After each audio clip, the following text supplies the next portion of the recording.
And I asked Dr. Bob Levine and his wife Charlene to come because I was talking to them one day about partnerships, and Bob started sharing these incredible tools, and I was going, holy smokes, you guys work, I don't know what it is. I like being close to people. Do you think that's something you, okay.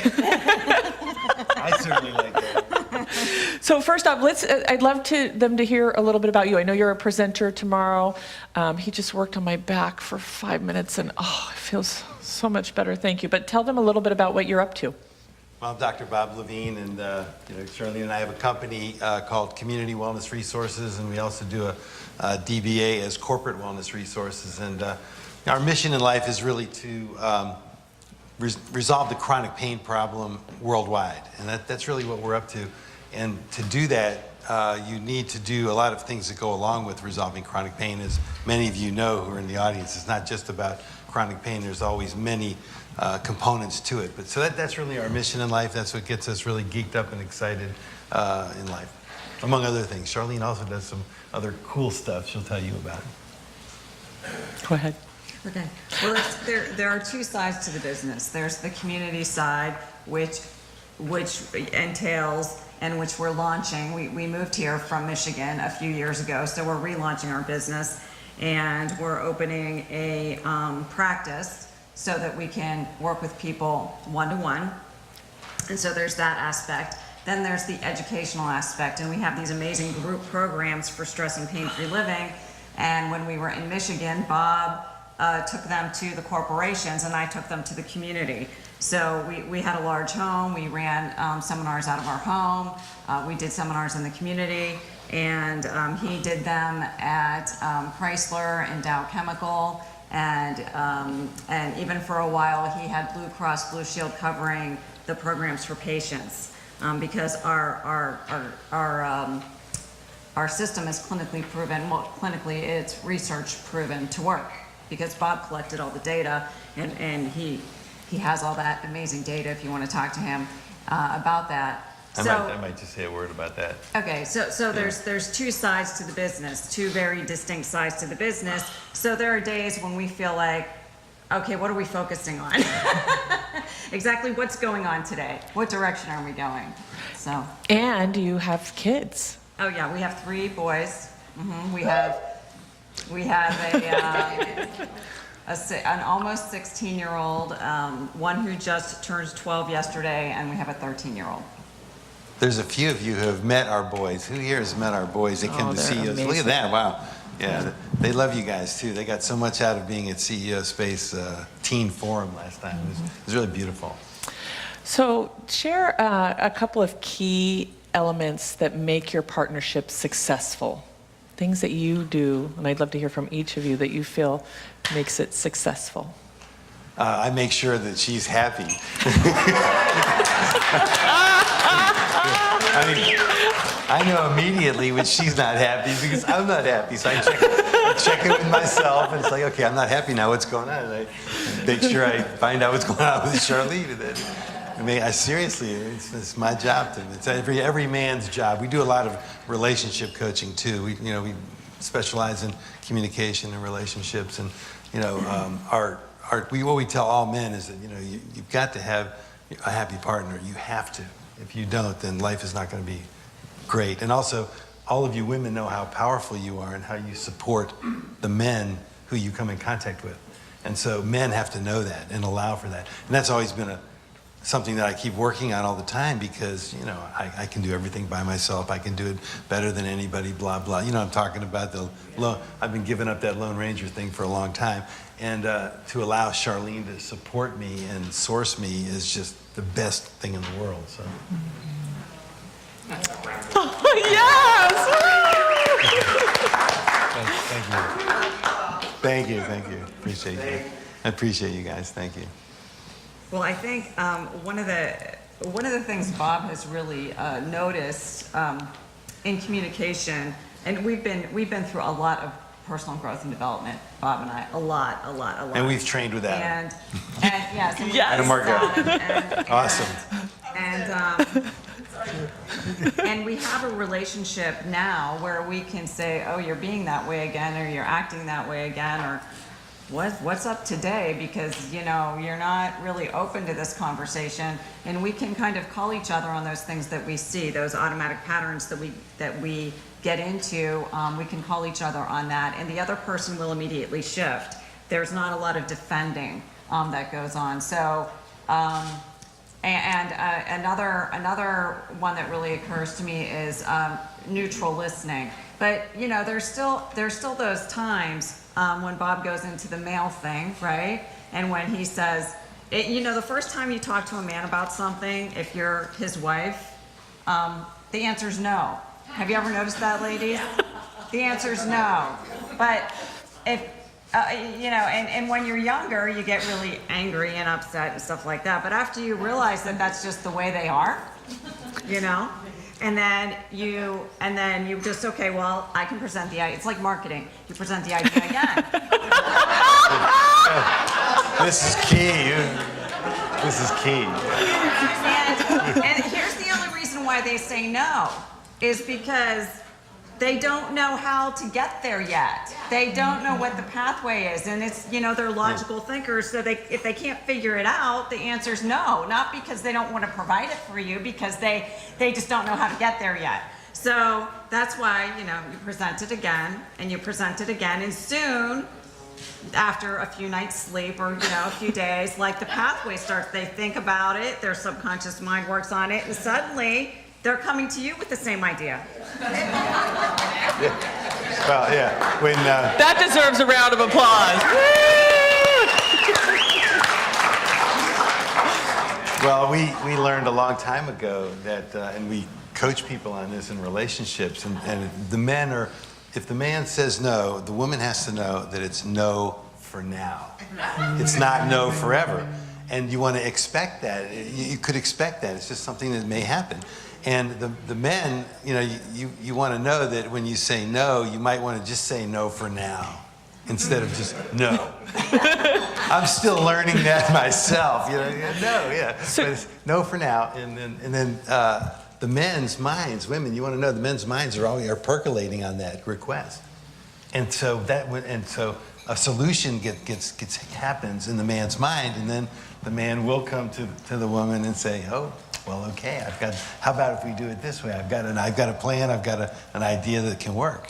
So can I use an example? Yeah, from our absolutely. current- And then I want to make sure you share the neutral thinking too. Okay. Yes. Neutral listening. Your neutral listening, yes. So we're launching this this one-on-one practice on June 1st, like I've told you. And so that's something we've been talking about, or I've been talking about.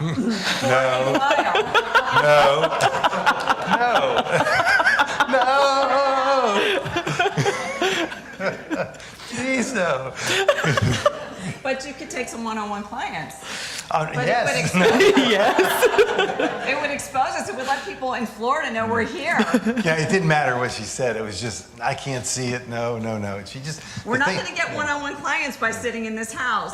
And so the women, you want to know that when the guy says no, we deal with people's automatic habits and patterns. Okay, and everybody that you come in contact with is run by some automatic pattern most of the time. So, and because I interrupted her, she's really good at pointing that out, and then as soon as that happens, should I finish my thought or should I hand it back to you? Because Do you guys want to hear the rest of what he has to say? Yes. Okay, go ahead. so, honey, look, I'm really sorry. Look, I'm going to give you guys the gold on how we teach people to apologize. Would you like to hear that? Yes. Okay, this is really important. I've never heard it taught this way. So, honey, I apologize for having interrupted you. Will you forgive me for that? Yes. Okay, so then that's where most people stop. What we recommend is, one person's out there going, write that down, right there. Yeah. Believe me, this little coaching has saved a lot of marriages, I can tell you. So, is there anything else that you would like to say about that I interrupted you? Is there anything else you'd like to say? In the future, when I'm speaking, could you wait until I'm finished before you say what you want to say? Absolutely. Most people might stop there. Okay, is there anything else you'd like to say about that? No, I'm finished. That's all I wanted to say. And the rest of the people might stop there. Okay, so then what I say is, okay, this is the key thing, is there anything that you would like me to say about that? Not right now, not this time. Okay. Can you give an yes. example? Give Oh, an yeah, example. yeah. Give an Yeah, example. so see, sometimes this isn't how it goes. Sometimes it's, honey, I'm sorry that I interrupted you. You know, Bob, you do that all the time. I am so tired of you doing that, blah, blah, blah, blah, blah, blah, right? Okay? And then he'll just, and this is like a really good example of neutral listening, because he won't defend himself, he won't go crazy, he won't let all those reactions overtake him. And he'll just let me go until I'm done. And when you let somebody go until they're done and you don't resist them, it only takes a minute or two. If you start to argue and resist, and that's when Friction. when those arguments can last for days, weeks, years. You know what I'm talking about, right? So he just lets me get it out there, and so it goes like that. And then he'll ask me if I have anything else I want to say. And so by the end of it, it's done. It's done. And that doesn't mean it's never going to happen again, right? Because here we are on stage and it just happened, right? As a matter of fact, Busted again. we were talking to somebody the other day, and we were all very excited about something that we all wanted to create in terms of some group programs and education and everything. And I kept trying to talk, and he kept interrupting me. And this woman, I could say this to her because she had also been through a lot of personal growth and development. I said, all this personal growth and development, and he's still interrupting me.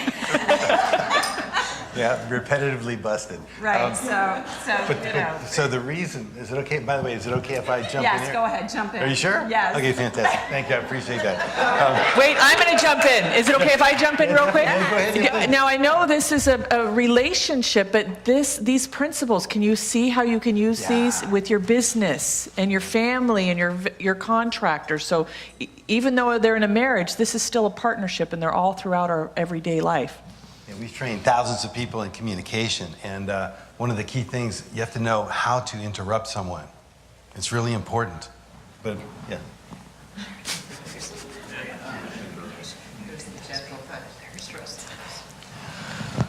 Okay, first, so neutral listening. The reason why that's important, I just want to close the loop on neutral listening. Okay, what is neutral listening? It's like you listen, you're open to receiving, you're being accepting. Whether you agree or disagree, that's fundamentally critical.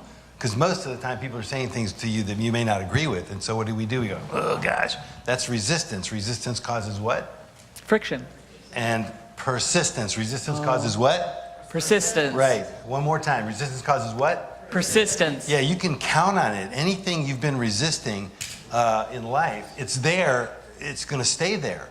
So the key to allowing anything to go away that you don't want around is to be accepting, which we define as open to receiving. And it doesn't matter if you agree or not. Most people, when they disagree, they think, oh, I don't agree with that, therefore I resist that. That's like, that leads to war. That's what war is all about. I don't agree, therefore I resist, and resistance causes persistence, right? Okay, so what you want to really get in the habit of, am I open to receiving this, whether or not I agree? And get in that habit, make it happen for yourself. Because when you do that, it's amazing what happens. They know you're listening. They know you're receiving. It doesn't mean, you're not telling them you agree when you receive it. Then they actually stop talking. How many of you had like repetitive conversations with somebody and they just keep talking and talking and talking and talking? Right? Yeah, sure. Well, why is that? Because you've been resisting, resisting, resisting, and resisting. So when you let go of your resistance, when you open yourself up and you be accepting, open your heart, open your mind, be accepting, whether or not you agree, listen to what they have to say. Then guess who they'll listen to? You. They'll listen to you. That's right. So that's the whole thing about. So who understands the importance of neutral listening? I just want to get an idea if I'm reaching everybody. Yes. Okay, good. Thank you. And then, okay, we did a program at Chrysler, which was quite amazing. What I whispered to Bob is I want you guys to see some examples. So when people are at each other like that all the time, we call that miscommunication stress. Yeah. So when you're arguing with everybody in your life and you're resisting them all the time, that causes stress. So we call that miscommunication stress. And Bob was doing a program at Chrysler during a very difficult time at Chrysler. And there was a lot of headbutting and, there was just a lot going on there. Some more about that. Go ahead. So I don't remember all the details, so I think I'm going to hand it over to you. Okay. And However, Go ahead, Jim. And I'm just going to interject because one of my following questions is how do you deal with conflict? So now they're, Yeah. Well, okay, so how you deal with conflict, first of all, this whole thing about being accepting, that's absolutely vital. Resistance and conflict is never going to resolve anything. It's just like the two pit bulls stuck in a jaw lock, and there's no room for anything. There's no room for flexibility. So when one person finally is trained in being, you've trained yourselves in being accepting, you can actually be accepting. And then there's freedom for the other person. Okay, so then there's freedom. That's how, being accepting actually gives you access to freedom. That's what being accepting allows for. So if you want to be free of something, be accepting of it. Be open to it being there. How many of you have been resisting something about yourselves? Well, I'm surprised every hand's not up, but most hands are up. Yeah. So guess what? You want with whatever you're resisting to stay around, then just keep resisting it. But at Chrysler, we did this great program. We do these large group programs for relief of chronic pain and stress. And if you want to get somebody out of pain, you got to de-stress them. If you want to get somebody healthy, what do you have to do? detox them, De-stress them. de-stress them. Yeah, you got to de-stress people because how many of you know that you walk around some high percentage of your life in stress? You're experiencing stress. You're generating your own stress. By the way, that's really important. We generate our own stress, and we generate it from within. Most people think that stress is like, oh, that's causing me stress. How many of you ever thought that something's causing you stress? Yeah, well, so now if you could shift that and say, that's not causing me stress. I am generating stress in response to whatever that is out there. Then I have what? Power. I have power, right? I have power to make a shift. Otherwise, I'm a what? It starts with a V. Victim. Victim, you got it. So yeah, you're either a victim or you're being powerful.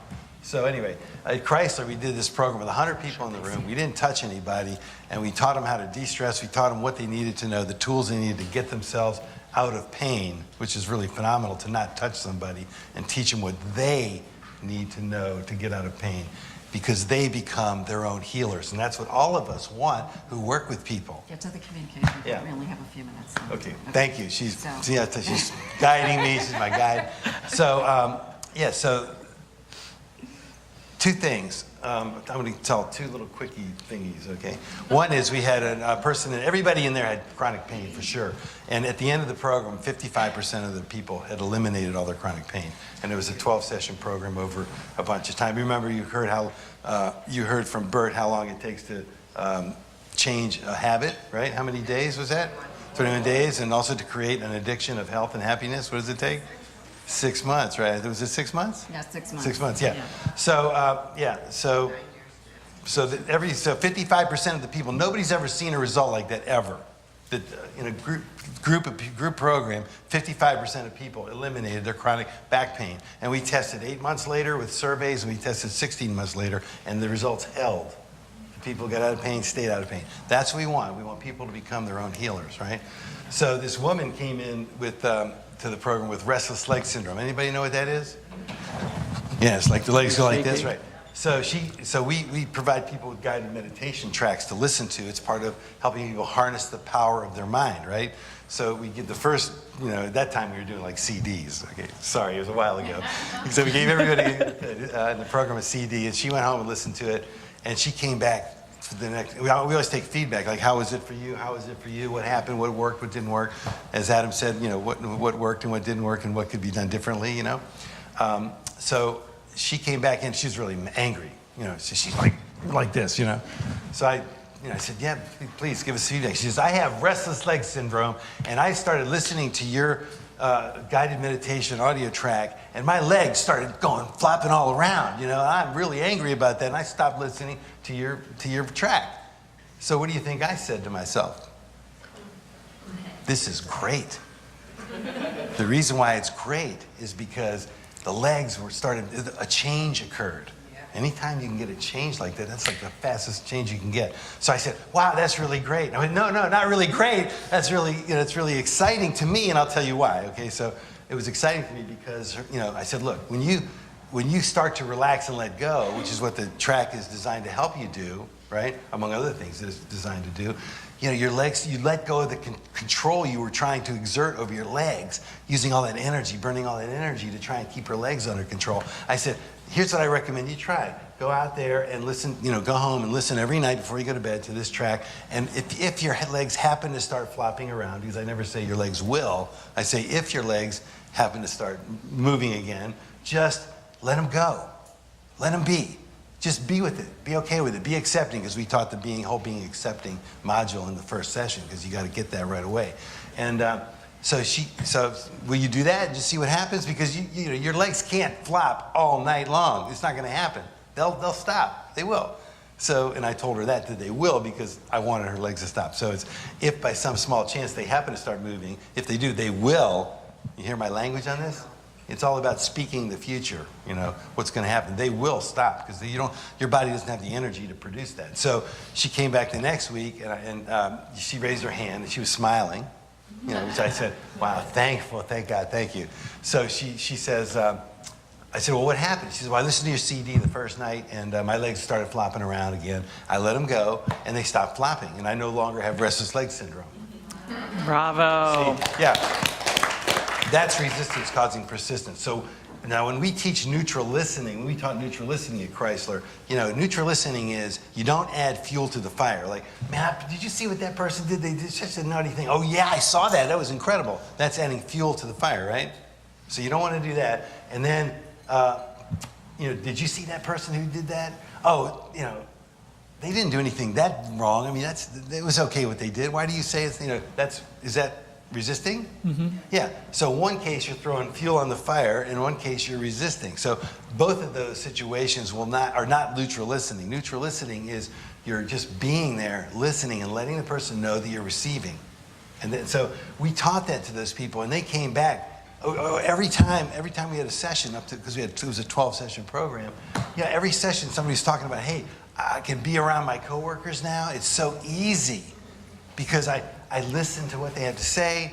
They stop talking way faster, you know?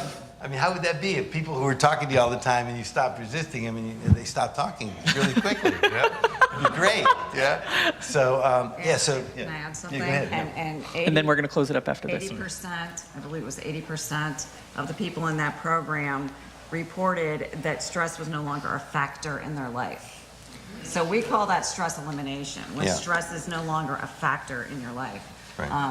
And I believe that communication piece was a big part of that. Totally. So words of wisdom from each of you regarding partnerships in 60 seconds, if you can. For both of us? Each gets Each, 60. Yes. okay. So, yeah, for the men, you know, just worship the ground that the women around you walk on. All of them. Yes. Yeah. Your spouses, you know, your coworkers, your coaches. I mean, just worship the ground they walk on. I probably don't need to say anything else, but maybe I'll say one more. You gotta say one more. And for the women, you know, continue to support the men around you. Source them. Harness your power. Realize the strength that you have. Most women's automatic patterns that start at an early age have them thinking that they're not good enough to support the men in their life. They don't have what it takes. And that's an automatic pattern that started early. And you heard a lot from others about releasing that stuff, right? So that's one of the things that we do in our program too. We all have a way of teaching people how to release things, right? Mm-hmm. So women, you gotta know that you're powerful and you are there to really support the men in your life, because the men, we need the support. I mean, we need it. Like, we're not as, like, open, and we don't have all these multiple channels going at the same time like the women do. So that's why it's no for now. So in men, adopt the no for now. Women, and by the way, women, this is my last thing. When you go in again to ask for something, the second, third, fourth, fifth time, you want to do it really in a nice and rolling, exciting, enthusiastic way, loving, nurturing way. Okay, you can't go in there and go, you refused me 5 times, and you know, I'm so pissed. No, you got to, it's like really, hey honey, you remember I asked you about that a while ago? I'm wondering, would you consider, like, first of all, the word would you consider? Yeah, or permission, permission. Go ahead, tell them about permission. I forgot that. That's okay. That's okay. Okay. Maybe I can say something. I would love it. So anyway, So I have permission as men, because the women all clapped. Do we have permission as men to clap at that one? Absolutely. Yes! But this permission piece is super important, so Charlene is the perfect Her one words to of wisdom, explain. all Yeah, right. right, Yeah, if so, you're willing. Yeah, and people look at, oh, well, when I tell people, especially women, well, just ask permission to have the conversation. And they're like, permission? They think that it's like being submissive or being, like, just, can you separate that? Just separate that for a minute. Permission is not being submissive. Right. It's getting somebody's attention, because the men, okay, he talked about channels, right? So they're looking at their computer and they're doing whatever they're doing, or they're watching the game, or whatever it is they're like completely focused on, and they don't hear you, okay? They cannot hear you when they're like that. So, so when you ask for permission, you're getting their attention. They're looking at you. And they're giving you permission to Yeah. speak, actually. Yeah, and so once they're looking at you, then you know their focus has switched. That's just a way of getting, a polite way of getting anybody's attention. Anybody's attention. Yeah, the thing is So, about that, right. You wrapped up. Okay, I am wrapping up. Thank you. I'm done. You're supposed to say you're sorry or something. No. No, you don't have time to go through all That's that? fine. I'll take care of that later. It's fine. This is, he's like kind of in training on this one, so. I think it's lifelong. I don't know. As part of my wrap up, I was going to say patience. Patience. You can't control somebody else's behavior. And even if they've agreed to not interrupt you, do you know how many times he's agreed to not interrupt me? He's agreed many, many times. So all there is to do is to remind him when he's doing With it. love and Yeah. patience. Yeah. With Yeah. love and Right. patience. And acceptance. So Like a there's- little kid. I mean, sometimes it's hard, but I have to remember, how would I treat my 4-year-old? Yeah, kids are really good training in all of this. They really are. raising children. Yeah. So, It's acceptance. So men are 4-year-olds. Wait a minute. no, I didn't mean it that way, but Not at all. Not at all. no. But there's repetitive things women do in relationships too, right? And if she gives you permission to point it out, then you have permission to point it out and you can shift it. So permission's really kind of a cool thing. Yeah. To get permission, it kind of gives you some freedom in the relationship that you wouldn't otherwise have, because you think you're just putting up with this behavior that you hate, right? So patience, acceptance, forgiveness, and neutral listening. Let's give them a huge round of applause.